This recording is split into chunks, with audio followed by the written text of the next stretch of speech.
ये तो जिक्र किया जाता है कि पहले ईमान किसने कबूल किया। मैं पहले भी कई मर्तबा कह चुका हूँ, आज फिर कहता हूँ, ये इख्तिलाफ छोड़ दीजिए कि सबसे पहले कलमा किसने पढ़ा। इसमें लड़ने झगड़ने वाली कोई बात नहीं है।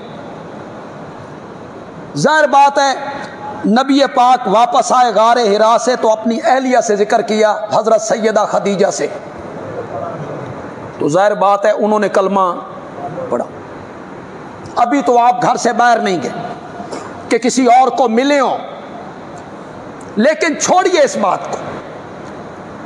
इसमें लड़ने झगड़ने इख्तिलाफ करने की चंदा जरूरत नहीं। तवज्जो है आपकी? मेरी बात पे जरा तवज्जो करें। ये मसला नहीं है एक दिन पहले कलमा किसने पढ़ा, एक दिन बाद में कलमा किसने पढ़ा, 4 घंटे पहले कलमा किसने पढ़ा, 4 घंटे बाद में कलमा किसने पढ़ा, 1 हफ्ता पहले कलमा किसने पढ़ा, 1 हफ्ता बाद में कलमा किसने पढ़ा।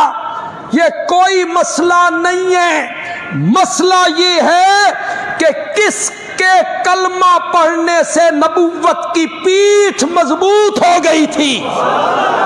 मसला ये है, किसके कलमा पढ़ने से नबी पाक को जुर्रत हासिल हुई।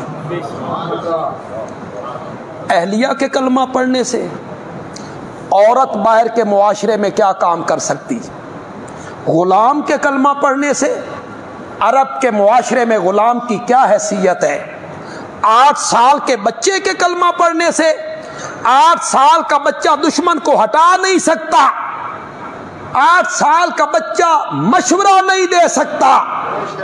फिर इधर 38 साल का अबू बकर है, शादीशुदा है, खानदान वाला है, साहिब हैसियत है, ताजिर है। किसके कलमा पढ़ने से नबुव्वत की पीठ मजबूत हुई थी। हर एक का ईमान लाजिम था, अबू बकर का ईमान मुताद्दी था। ये तो सुभान अल्लाह है, तो कख समझ भी नहीं है वे लाजिम ते मुताद्दी की होता। ये हमारी इस्तिलाह है सरफ की, ग्रामर की। एक फेल लाजिम होता है, एक फेल मुताद्दी होता है। मैं आपको समझाता हूं। सबका ईमान लाजिम था, अपने तक महदूद रहा, ईमान कबूल कर लिया। अबू बकर का ईमान लाजिम नहीं था, मुताद्दी था। ये कलमा पढ़ने के बाद घर में नहीं बैठा, ये मक्के के बाजार में गया, उस्मान नू नार रला के ले आया। इसका ईमान मुताद्दी था, इसने दावत को आम करना शुरू की।